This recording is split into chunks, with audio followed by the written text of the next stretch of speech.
I called UPS to ask them to help out with some boxes, but you have to have information ready about your boxes before you even call them. I had no idea. I called them up. Yeah, I have 10 boxes. If you come pick them up.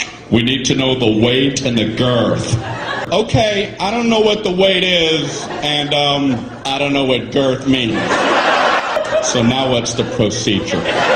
So this guy talks to me like I'm 4 years old. Well, do you have a bathroom scale? Yeah, but if I put the box on a scale, it's going to cover up the numbers. What, do I take them off really quick? 0, I'm not fast enough. So then he gives me like his Mr. Wizard formula. How about if you stand on the scale and weigh yourself, get off the scale, pick up the box, I'm going, slow down. Hold on, Professor.